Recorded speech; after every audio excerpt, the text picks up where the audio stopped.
Yes, Trump యాక్షన్కు Modi reaction షురూ అయ్యింది. America సుంకాలకు Bharat ధీటైన కౌంటర్కు దిగుతోంది. America నుంచి ఆయుధాలు కొనుగోళ్ల ప్రక్రియ నిలిపివేసింది. క్షిపణుల కొనుగోళ్లను భారత ప్రభుత్వం నిలిపివేసింది. ఇందులో అమెరికా పర్యటన రద్దు చేసుకున్నారు రక్షణ శాఖ మంత్రి రాజ్నాథ్ సింగ్. మరిన్ని ధీటైన చర్యలు తీసుకోనుంది భారత్. రాజ్నాథ్ సింగ్ వాషింగ్టన్ పర్యటన రద్దుతో అమెరికాకు రక్షణ రంగం అమ్మకాల్లో $3.6 బిలియన్ నష్టం వాటిల్లే అవకాశం ఉంది. అగ్రరాజ్యం నుంచి కొత్త ఆయుధాలని, వైమానిక విమానాలను కొనుగోళ్లు తాత్కాలికంగా నిలిపివేసింది. ఈ క్రమంలోనే రక్షణ శాఖ మంత్రి రాజ్నాథ్ సింగ్ తన అమెరికా పర్యటన రద్దు చేసుకున్నారని సమాచారం. ఇక ట్రంప్ రెండో దఫా పాలనలో అమెరికా భారత్ మధ్య సంబంధాలు దెబ్బతింటున్నాయి. అందుకు ట్రంప్ భారత్పై విధించిన భారీ సుంకాలే కారణం. భారత్ మిత్రదేశం అయినా అమెరికాతో వాణిజ్యం అనుకున్నంత సంతృప్తిగా జరగడం లేదని, పైగా రష్యాతో చమురు కొనుగోలు జరుపుతోందంటూ ట్రంప్ గతంలో 25% టారిఫ్ విధించారు. ఆపై ఆగస్టు 6వ తేదీన తాను చెప్పినా వినలేదంటూ మరో 25% సుంకాలు ప్రకటించారు. అమెరికాతో వాణిజ్యం జరిపే దేశాల్లో భారత్పై విధించిన సుంకమే హైయెస్ట్. దీంతో ట్రంప్ నిర్ణయం అన్యాయం అంటూ భారత్ ఆగ్రహం వ్యక్తం చేసింది. అమెరికా, ఐరోపా దేశాలు తమ దేశాలకు అనుగుణంగా రష్యాతో వాణిజ్యం చేస్తుండడాన్ని ప్రముఖంగా లేవనెత్తింది కూడా. అయితే భారత్తో వాణిజ్య చర్చలు ఉండబోవని ట్రంప్ తాజాగా వ్యాఖ్యానించారు. ఈ క్రమంలో ట్రంప్ టారిఫ్ వార్పై తీవ్రంగా స్పందించేందుకు ఇప్పుడు సిద్ధమైంది.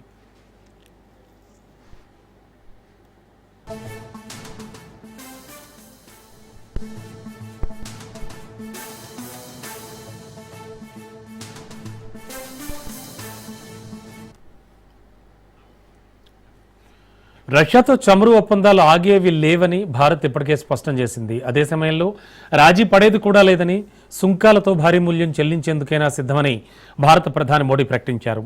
అమెరికా సుంకాలపై అటు రష్యా, ఇటు అనూహ్యంగా చైనా భారత్కు మద్దతుగా నిలిచాయి. ఈ క్రమంలో భారత ప్రధాని మోడీ త్వరలో చైనాలో పర్యటిస్తుండగా రష్యా అధ్యక్షుడు పుతిన్ భారత్ పర్యటనకు వస్తుండడం ఆసక్తికర చర్చకు దారితీసింది. ఈ నెల చివరిలో భారత రక్షణ మంత్రి రాజ్నాథ్ సింగ్ అమెరికాలో 5 రోజుల పాటు పర్యటించాల్సి ఉంది. ఈ పర్యటనలోనే అగ్రరాజ్యంతో భారత్ భారీ రక్షణ ఒప్పందం కుదుర్చుకోవాల్సి ఉంది. అయితే ఈ పర్యటన రద్దయినట్లుగా రాయిటర్స్ ఓ కథనం ప్రచురించింది.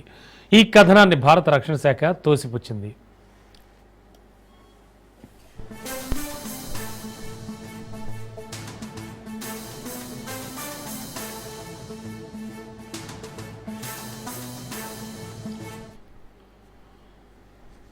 అమెరికా అధ్యక్షుడు ట్రంప్ భారత్పై భారీగా సుంకాలు మోపిన వేళ రష్యా అధ్యక్షుడు పుతిన్తో ప్రధాని మోడీ ఫోన్లో మాట్లాడారు.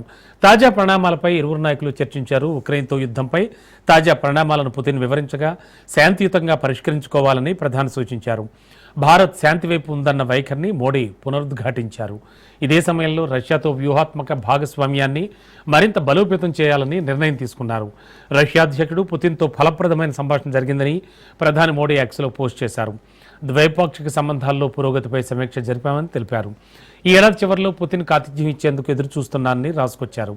ఇప్పటికే బ్రెజిల్ అధ్యక్షుడు లూలుడా సిల్వా, అలాగే ప్రధాని మోడీ ఫోన్లో మాట్లాడుకున్నారు. ఇరు దేశాలపై అమెరికా 50% సుంకాలు విధించడంతో ఇరు దేశాధినేతలు ఏం మాట్లాడుకున్నారు అనే దానిపై ఆసక్తి నెలకొంది.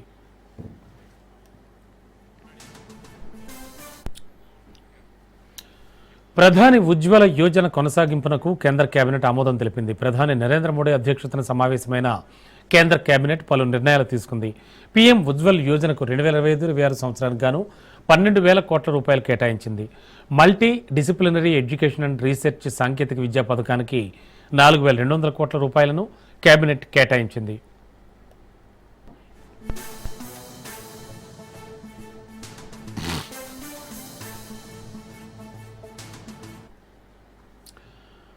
అసోం, త్రిపురకు ప్రత్యేక అభివృద్ధి ప్యాకేజీ కింద 4,250 కోట్ల రూపాయల కేటాయింపులకు కేంద్ర కేబినెట్ ఆమోదం తెలిపింది. మరక్కణం, పుదుచ్చేరి 4 లైన్ల జాతీయ రహదారి నిర్మాణానికి కేబినెట్ ఆమోదముద్ర వేసింది. 2,001 కోట్ల రూపాయల ఖర్చుతో రహదారి నిర్మాణానికి కేబినెట్ ఓకే చెప్పింది.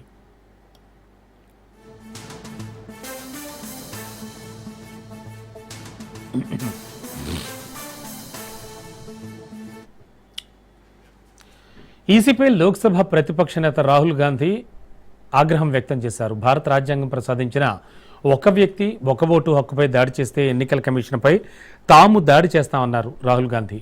లోక్సభ ఎన్నికల్లో భారీగా అవకతవకలు జరిగాయని ఆరోపిస్తూ బెంగళూరులోని ఫ్రీడమ్ పార్క్లో నిర్వహించిన నిరసన సభలో ఆయన పాల్గొన్నారు. ఇది కేవలం తన గొంతు కాదని యావత్ హిందుస్థాన్ గొంతుకని స్పష్టం చేశారు ఆయన.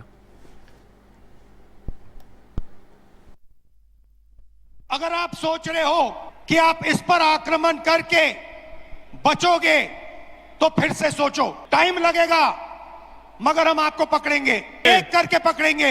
मेरी बात याद रखना, क्योंकि आप अगर इस पर हमला करोगे तो हम आप पर हमला करेंगे। ये हिंदुस्तान की आवाज है, याद रखिए।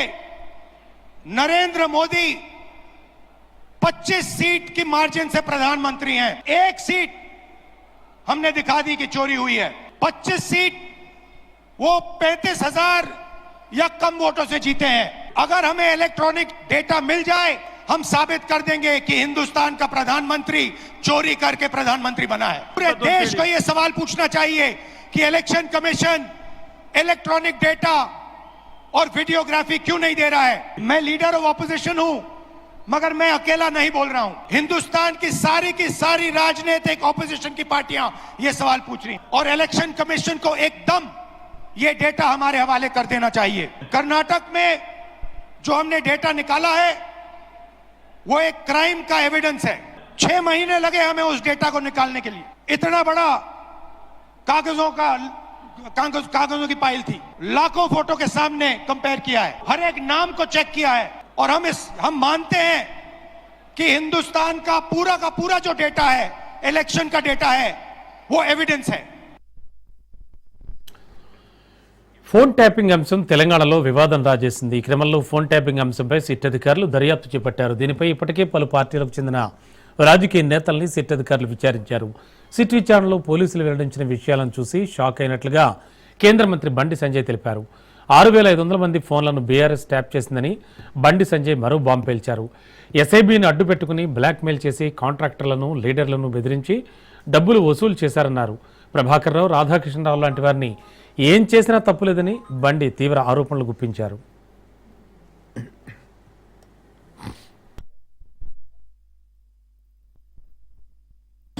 కేసీఆర్ గారి ప్రభుత్వంలో మన ప్రభుత్వ ఉన్నప్పుడు తెలంగాణ రాష్ట్రంలో అత్యధికంగా నా ఫోన్ కాల్ని ట్యాప్ చేసేది. అత్యధికంగా ప్రతి క్షణం, ప్రతి సెకండ్, ప్రతిసారి కూడా ప్రతి విషయంలో కూడా నా ఫోన్ ట్యాప్ చేయడము నిజంగా ఇలా చూపించిన అధికారులు చూపించాకనే షాకు గురైన. అనేక విషయాలు వారు చూపెట్టాకనే షాకు గురైన. ఫస్ట్ బాధితులు నేను మొట్టమొదటిసారి ఫోన్ ట్యాపింగ్ వ్యవహారంలో ఫస్ట్ టైం స్టేట్మెంట్ ఇచ్చింది కూడా నేనే. కానీ అప్పుడు కేసీఆర్ ప్రభుత్వంలో వావి వరుస లేవు, మాది పక్క పెట్టు. సొంత కేసీఆర్ బిడ్డ కూడా ఫోన్ ట్యాప్ చేశారు, కేసీఆర్ అల్లుని కూడా చేశారు. వీళ్ళని ఏమనాలో తెలంగాణ సమాజం ఆలోచించాలి. ఎవడన్నా భార్యాభర్తల ఫోన్ ఇంటారా అని ఎవడన్నా? ఇంత సిగ్గుబాల కుటుంబం వీళ్ళది. కేసీఆర్ కొడుకైతే దరిద్రులు వీళ్ళు. నేను అందుకే సిట్టాకాలు చెప్పిన, మీరు మమ్మల్నే కాదు బీఆర్ఎస్ పార్టీకి సంబంధించి మంత్రుల ఫోన్ కూడా ట్యాప్ చేసి లిస్ట్ ఉన్నది. మరి ఎట్లా విచారణ చేయాలి? అందుకే సిబిఐకి ఇవ్వాలని మేము అంటున్నాం. మీరు సిబిఐకి ఇవ్వకుంటే ఇదంతా తూతు మంత్రము. ఇది మీ ఇద్దరి మధ్య జరిగిన అండర్స్టాండింగ్, బీఆర్ఎస్ కాంగ్రెస్ మధ్య జరిగిన అండర్స్టాండింగ్. ఒక్కొక్క స్కామ్ కు అక్కడ రేటు కుదురుతుంది ఢిల్లీలో. ఫస్ట్ ఫామ్ హౌస్ కేసు ఇన్ని కోట్లు తీసుకొని ఢిల్లీలో మూటలా పైపుతున్నారు. ఫోన్ ట్రాఫిక్ కేసు ఢిల్లీలో మూటలా పైపుతున్నారు. కాళేశ్వరం కేసు మూటలా పైపుతున్నారు. డ్రగ్స్ కేసు మూటలా పైపుతున్నారు. ఈ కేసీఆర్ కుటుంబం చేసిన అవినీతి, కాంగ్రెస్ పార్టీ ప్రభుత్వం వేస్తున్న కమిషన్లు అన్ని కూడా ఇలా కాంగ్రెస్ పార్టీకి, ఢిల్లీ నాయకత్వానికి ఒక ఏటీఎం లెక్క మారినాయి. మేము కేసీఆర్ ఏం చేయం.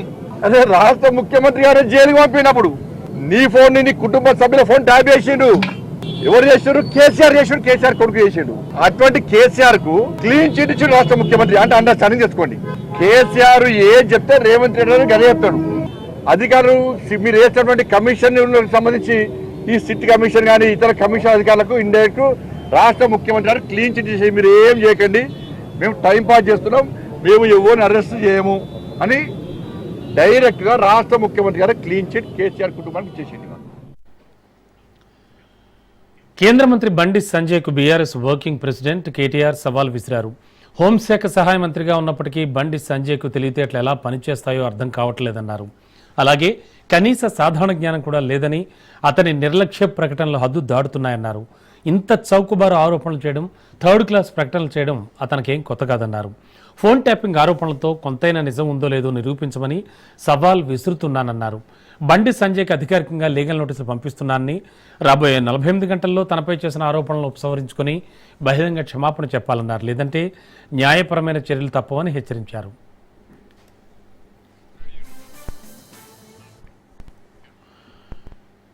ఆ పార్టీ మారిన ఎమ్మెల్సీలపై చర్యలకు సిద్ధమైంది. బీఆర్ఎస్ ఎమ్మెల్సీలపై చర్యలు తీసుకోవాలని సుప్రీంకోర్టును ఆశ్రయించింది. ఇప్పటికైనా పార్టీ ఫిరాయించిన ఎమ్మెల్యేలపై చర్యలు తీసుకోవాలంటూ సుప్రీంకోర్టు ఆదేశించింది.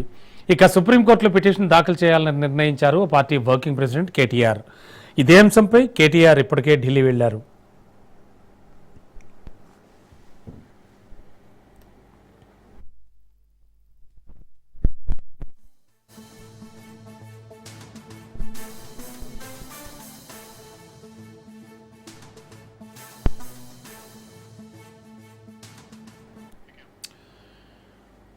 పీసీసీ వర్కింగ్ ప్రెసిడెంట్ జగ్గారెడ్డి కీలక వ్యాఖ్యలు చేశారు.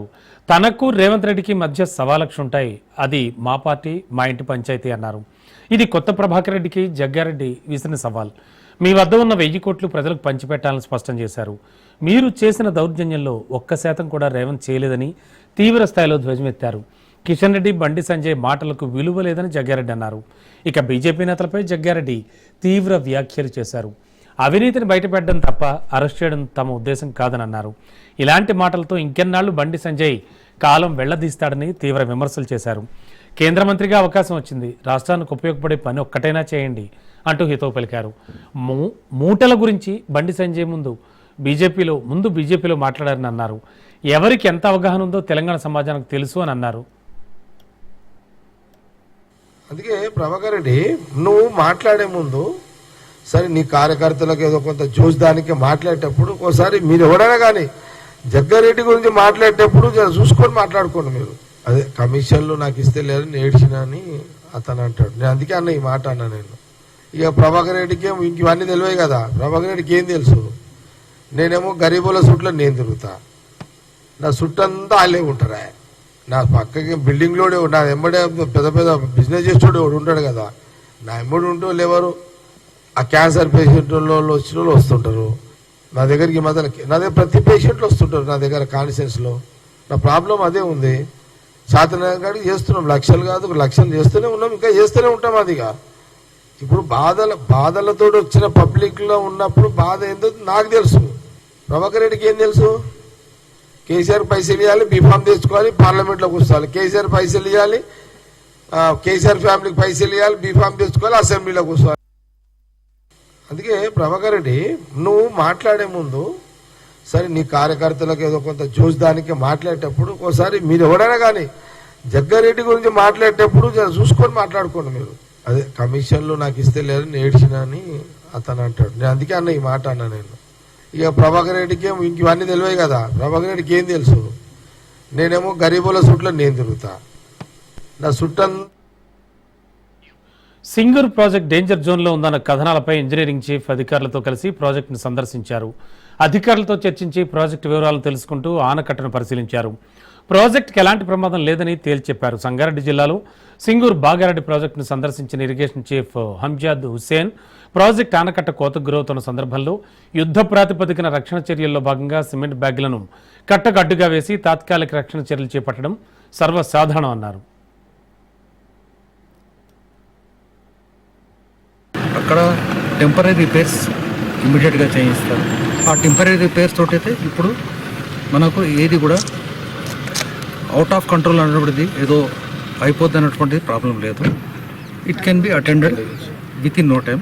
దానికి ఇన్స్ట్రక్షన్స్ ఇచ్చాము. ఆ తర్వాత సీజన్ మొత్తం అయిపోయిన తర్వాత దాని యొక్క పర్మనెంట్ రిపేర్స్ చేయించుకుంటాం. డేంజర్ జోన్లో అయితే లేదండి. టెంపరీ రిపేర్స్ అది ఎందుకోసం అంటే జాగ్రత్త పడాల్సిందే, దాంట్లో ఏ ప్రాబ్లం లేదు. అది ఇటువంటి వచ్చినప్పుడు మనం ఏం చేస్తామంటే immediate temporary repairs full water ఉన్నప్పుడు మాత్రం సిమెంట్ బ్యాగ్స్ ఒకటి హ్యాండిల్ చేసుకుంటాం. సిమెంట్ బ్యాగ్స్ వేసి కంట్రోల్ చేసుకొని మళ్ళీ ఎప్పుడైతే మనకు ఆఫ్ సీజన్లో ఒక్కసారైనా దీనికి కంప్లీట్గా డిప్లైడ్ చేసి మొత్తం రిపేర్ చేయాల్సి వస్తుంది. దానికి అనుగుణంగా ప్లాన్ చేసుకుంటాం. ఆల్రెడీ ఎవ్రీథింగ్ ప్లానింగ్లో ఉంది. ఎస్ఎల్బీసీ పనుల పునరుద్ధరణకు రూట్ మ్యాప్ సిద్ధమైంది. నిపుణుల కమిటీ సూచనల మేరకు పనులు ప్రారంభం కానున్నాయి. ఎన్జీఆర్ ఆధ్వర్యంలో electro magnetic survey, geological survey India భాగస్వామ్యంతో ఏరియల్ లాడార్ సర్వే నిర్వహిస్తామన్నారు. ఇక మంత్రి ఉత్తమ్ కుమార్ రెడ్డి విషయాలని చెప్పారు. సింగూరు డ్యాం భద్రతకు కట్టుదిట్టమైన చర్యలు తీసుకోవాలన్నారు. నిపుణుల బృందాలు రంగంలోకి దిగాయి. పలు ప్రాజెక్టులపై ఐఐటి ఖరగ్పూర్ అధ్యయన నివేదికను కూడా పరిశీలించారు.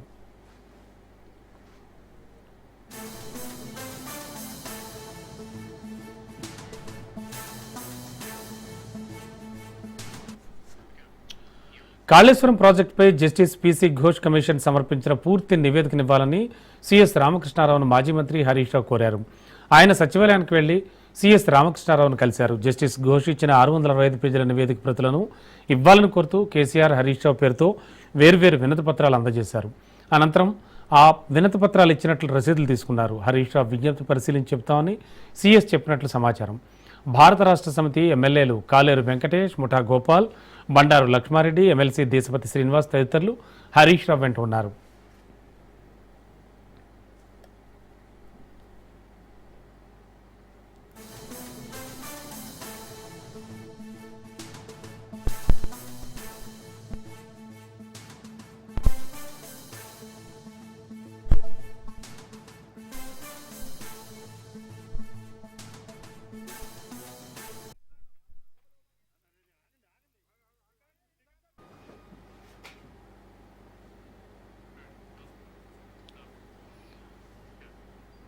హైదరాబాద్లో మరో 2 గంటల్లో భారీగా వర్షాలు పడే అవకాశం ఉందని వాతావరణ శాఖ సూచించింది. దీంతో జీహెచ్ఎంసీ, హైడ్రా సిబ్బంది అప్రమత్తమయ్యారు. అవసరమైతే తప్ప బయటకు రావద్దంటూ సూచించారు అధికారులు. సంగారెడ్డి, కామారెడ్డి, మెదక్, రాజన్న సిరిసిల్ల, రంగారెడ్డి, భూపాలపల్లి, నిర్మల్కు ఎల్లో అలర్ట్ జారీ చేశారు.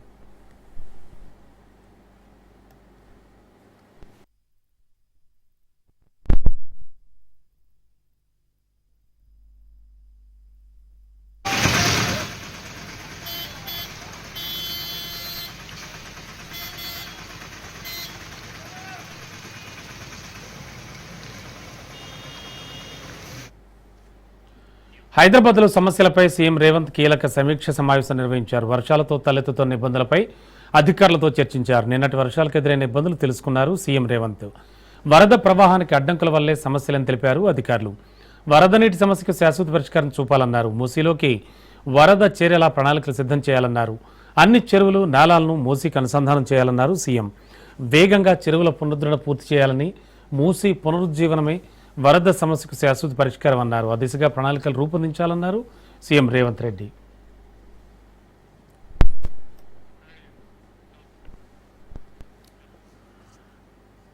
టాలీవుడ్ ఫిల్మ్ ఛాంబర్ సంచలన నిర్ణయం తీసుకుంది. ఇకపై ఎలాంటి షూటింగ్లు జరపొద్దని నిర్ణయం తీసుకుంది. ఎలాంటి సినిమా షూటింగ్లకు అనుమతి ఇవ్వద్దని ఆదేశాలు జారీ చేసింది. ఎవరైనా నిబంధనలు ఉల్లంఘిస్తే కఠిన చర్యలు తప్పవని హెచ్చరించింది. తెలుగు సినీ పరిశ్రమలోని 24 క్రాఫ్ట్స్ ఫెడరేషన్లోని అన్ని యూనియన్లు ఏకపక్షంగా సమ్మెకు పిలుపునివ్వడంతో ఫిల్మ్ ఛాంబర్ ఈ నిర్ణయం తీసుకుంది. వారితో ఎలాంటి చర్చలు, సంప్రదింపులు చేయకుండా Telugu film chamber of commerce సభ్యులు దూరంగా ఉండాలని సూచించింది.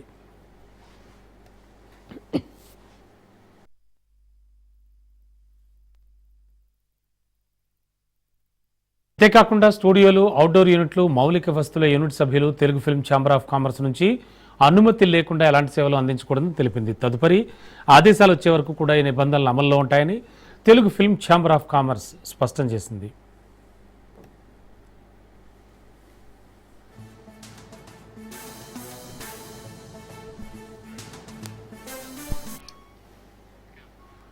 పులివెందుల జెడ్పీటీసీ ఉప ఎన్నికల అంశానికి సంబంధించి కొందరు పోలీసులు వైసీపీ నేతలను ఇబ్బంది పెడుతున్నారని ఎమ్మెల్సీ లేళ్ల అప్పిరెడ్డి విమర్శించారు. ప్రజలను భయపెట్టి ఎన్నికలు రాకుండా చేసి గెలవాలని చూస్తున్నారన్నారు. రెవెన్యూ యంత్రాంగం నిస్సిగ్గుగా టీడీపీ కోసం పనిచేస్తోందని విమర్శించారు. దేశంలో ఎక్కడైనా ఎలాంటి పరిస్థితులు ఉన్నాయా? 2 దశాబ్దాల క్రితం బీహార్లో ఉన్న పరిస్థితి టీడీపీ ప్రభుత్వం ఏపీలో తీసుకొచ్చిందన్నారు. పార్టీని గెలిపించుకోవాలా అనే ఒక దురాలోచనతో పనిచేస్తున్నటువంటి పరిస్థితులు ఒక పక్కుంటే, మరో పక్క చట్టాన్ని కాపాడవలసినటువంటి పోలీస్ అధికారులు కాకి చొక్కాలను పక్కన పెట్టి తెలుగుదేశానికి సంబంధించినటువంటి పచ్చ చొక్కాలను ధరించి వైఎస్ఆర్ కాంగ్రెస్ పార్టీకి సంబంధించినటువంటి నాయకుల్ని ఇబ్బందులు పెడుతున్నటువంటి వైనం కానీ, భయపెడుతున్నటువంటి పరిస్థితులు కానీ, అక్రమ కేసులు బనాయించి జైల్లో పెట్టాలని వాళ్ళ ఆలోచనలు కానీ, చివరికి ప్రజల్లో మార్పు లేదు. ప్రజలంతా కూడా, ఎందుకంటే పులివెందుల ప్రాంతంలో అది ఒక వైఎస్ఆర్ కాంగ్రెస్ పార్టీకి కంచుకోటగా ఉన్నటువంటి పరిస్థితుల్లో ప్రజా తీర్పు మనకు అనుకూలంగా రాదు. ప్రజల్ని ఏదో ఒక విధంగా భయపెట్టి వాళ్ళని ఎన్నికలకు రాకుండా చేసి గెలుపొందాలనే ఆలోచనతో చివరికి వైఎస్ఆర్ కాంగ్రెస్ పార్టీకి సంబంధించినటువంటి నాయకులపైన దాడులు చేసినటువంటి కడప జిల్లా పులివెందులలో జరుగుతున్న దాడులు దివంగత వైఎస్ వివేక హత్యకాలంలో జరిగిన ఘటనలు గుర్తు చేస్తున్నాయని వైఎస్ సునీత అన్నారు. తమ బంధువైన సురేష్ అనే వ్యక్తిపై దాడులు చేసింది వైఎస్ అవినాష్ రెడ్డి అనుచరులే అంటూ సునీత అనుమానం వ్యక్తం చేశారు. కడప ఎస్పీని కలిసిన సునీత దాడులకు పాల్పడుతున్న వాళ్లపై చర్యలు తీసుకోవాలని, శాంతి భద్రతల సమస్యలు తలెత్తకుండా చూడాలని విజ్ఞప్తి చేశారు. అంటే 6 సంవత్సరాల క్రితం నాన్నగారు వైఎస్ వివేకానంద రెడ్డి గారిని హత్య చేసినప్పుడు జరిగిన సన్నివేశాలు మళ్ళీ నా ముందుకి కనిపిస్తున్నాయి. హత్య జరిగిన ప్రదేశంలో గొడ్డలి పోటుతో నరకబడి అక్కడ బాడీ పడి ఉంటే అది ఫస్ట్ హార్ట్ అటాక్ అని చెప్పారు. పోలీస్ అధికారిని బెదిరించి వాళ్ళ ముందరే మొత్తం అక్కడ క్రైమ్ సీన్ అంతా క్లీన్ చేసి పడేశారు. నా దగ్గరకు ఒక లెటర్ తీసుకొచ్చారు. ఈ హత్య ఆదినారాయణ రెడ్డి, సతీష్ రెడ్డి, బీటెక్ రవి చేయించారు అని రాసి తీసుకొచ్చి దాని మీద నా సంతకం పెట్టమన్నారు. దాని మీద నా రోజు నేను సంతకం పెట్టలేదు. నిన్న వీడియోలో అదే సతీష్ రెడ్డి గారు, అవినాష్ రెడ్డి గారు, ఆ రోజు అవినాష్ రెడ్డి గారు వాళ్ళ అనుచరులు కలిసి ఎట్లా అప్పుడు పోలీసులు దబాయిచ్చారు, మళ్ళీ ఇప్పుడు అదే కనిపిస్తుంది. సురేష్ అంటే సంటి మా బంధువే అనే దెబ్బలు తగిలాయని బాధపడుతున్నారు. ఆ రోజు మీరే చేయించినట్లు ఈ రోజు చేయించుండరు అని నేను ఎందుకు అనుకోవాలి, నాకు తెలియదు. మాజీ మంత్రి మేరుగ నాగార్జున కీలక వ్యాఖ్యలు చేశారు. పులివెందుల జెడ్పీటీసీ ఎన్నికల్లో ఓవైపు అరాచకాలు చేస్తూనే వైఎస్ వివేక హత్య ఘటనను మరోసారి తెరపైకి తీసుకొచ్చారన్నారు. చంద్రబాబు మార్క్ రాజకీయాల్లో భాగంగా వివేకానందరెడ్డి కుమార్తె సునీతను రంగంలోకి దించారన్నారు. సునీతమ్మ చేసే పనులకు వివేకానందరెడ్డి ఆత్మ క్షోభించదా అంటూ ప్రశ్నించారు. వివేకానందరెడ్డిని తానే చంపానని దస్తగిరి అనే వ్యక్తి ఆయన్నే అప్రూవర్గా మార్చారన్నారు. వివేకానంద రెడ్డి గారిని తానే చంపానని టీవీ ఛానల్లో దస్తగిరి అనే వ్యక్తి చెబితే అలాంటి దస్తగిరిని అప్రూవర్గా మార్చిన ఘనత చంద్రబాబు నాయుడు గారికి కాదా? తన తండ్రి హంతకులు చట్టముల చేతిలో కాకుండా బయట విచ్చలవిడిగా అన్యాయాలు చేస్తూ తిరుగుతూ ఉంటే వారికి తోతికంగా సహాయము తోడ్పాటు అందించింది సునీతమ్మ కాదా అని అడుగుతా ఉన్నా. ఇప్పుడు మళ్ళీ జెడ్పీటీసీ ఎన్నికలకు దృష్టిలో పెట్టుకుని చంద్రబాబు చెబుతున్నట్టు మాట్లాడటం, ఎన్నికొస్తే ఆమె వచ్చేస్తుంది. ఏదో ఒక రకంగా వివేకానంద రెడ్డి గారి హత్యను అడ్డం పెట్టుకుని ప్రజలను ప్రక్కదో పట్టించాలని చూస్తూ ఉంటుంది. వివేకానంద రెడ్డి గారి హత్య ఎవరి హయాంలో జరిగింది? ఆ కేసులో ఆ రోజు ఎవరి హయాంలో జరిగితే వ్యవస్థలన్నీ ఎవరి చేతుల్లో ఉన్నాయో ప్రజలకు తెలియదా? చివరికి అది సిబిఐ దాకా వెళ్తే సిబిఐని కూడా మేనేజ్ చేయాలని పెద్ద ఆలోచనలు చేసినటువంటి వ్యక్తులు కాదని అడుగుతా ఉన్నా. చివరికి పాపం పుణ్యం లేనటువంటి, ఏ సంబంధం లేనటువంటి అవినాష్ రెడ్డి గారి కుటుంబాన్ని రాజకీయంగా నాశనం చేయాలని ఒక దుగ్ధతో ఈరోజు వ్యవహరించిన తీరు ప్రజలకు తెలీదా? కుట్రలు కుతంత్రాలు ఇన్ని నిందలు ఒప్పినా మొక్కు అని దీక్షతో దేవుడు చూసుకుంటాడే అని రాజకీయాలు చేస్తున్నటువంటి మరి అవినాష్ రెడ్డి గారి కుటుంబం నిజంగా రాబోయే రోజుల్లో న్యాయం అనేది తప్పకుండా గెలుస్తుంది. సృష్టి కేసులో విశాఖలో డొంక కదులుతోంది. ఈ కేసులో వైసీపీ మాజీ ఎమ్మెల్యే తమ్ముడికి లింకులు బయటపడుతున్నాయి. విశాఖలోని కింగ్ జార్జ్ ఆసుపత్రికి చెందిన మరో 2 వైద్యుల్ని పోలీసులు అరెస్ట్ చేశారు. ఒకరు మత్తు వైద్య విభాగాధిపతి డిప్యూటీ సూపరింటెండెంట్ రవి అయితే మరొకరు ప్రసూతి విభాగం అసిస్టెంట్ ప్రొఫెసర్ ఉషాదేవి ఉన్నారు. ఇదే కేసులో ఇప్పటికే అరెస్ట్ అయి బెయిల్పై విడుదలైన డాక్టర్ విద్యుల్లత కేజీహెచ్ పిల్లల విభాగంలో పనిచేస్తున్నారు. వీళ్లు కేజీహెచ్లో విధులు నిర్వహిస్తూనే సృష్టి ఫెర్టిలిటీ ఆసుపత్రిలో వైద్య సేవలు అందించేవారనే ఆరోపణలున్నాయి.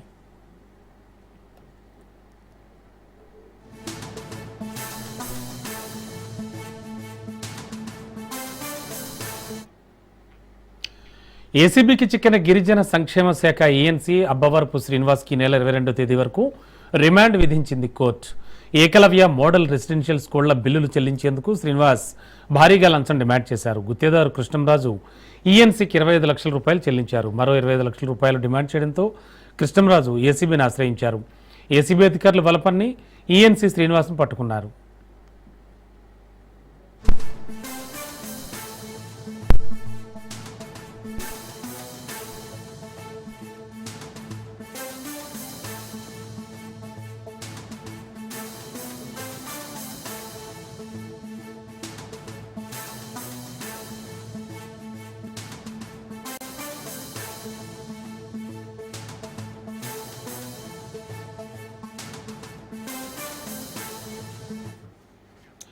యాదాద్రి జిల్లాలో భారీ వర్షాలు బీభత్సం సృష్టించాయి. వర్షాల ధాటికి నేల పట్ల ఈదుల వాగు పొంగి పొర్లుతోంది. ఈ వాగులో ఓ కారు నీట మునిగింది. వర్షాలతో నీటి ప్రవాహం పెరగడాన్ని అంచనా వేయకుండా డ్రైవర్ వాగు దాటుతుండగా ప్రమాదం చోటు చేసుకుంది. కొంత దూరం వరకు కొట్టుకుపోయిన కారు పక్కకు ఆగిపోయింది. అందులోని 7 ప్రయాణికులు సురక్షితంగా బయటకు రావడంతో అంతా ఊపిరి పీల్చుకున్నారు. వాళ్ళు వర్కెట్పల్లిలో పెళ్లికి వెళ్తుండగా ఈ ఘటన చోటు చేసుకుంది.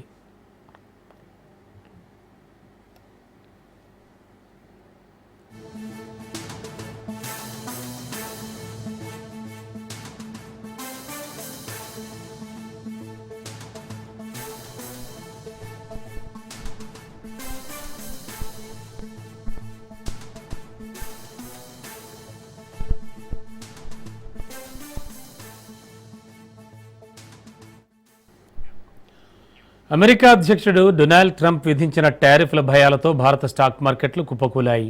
అన్ని రంగాల్లో కూడా అమ్మకాలు వెలువెత్తడంతో సూచీలు భారీగా పతనమయ్యాయి.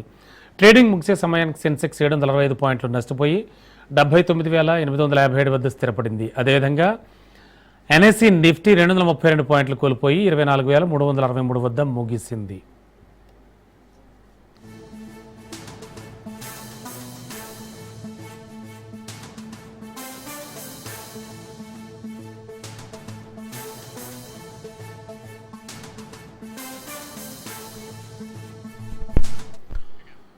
ఇక ఇవి బులెటిన్ విశేషాలు చూస్తూనే ఉండండి రాజ్ న్యూస్.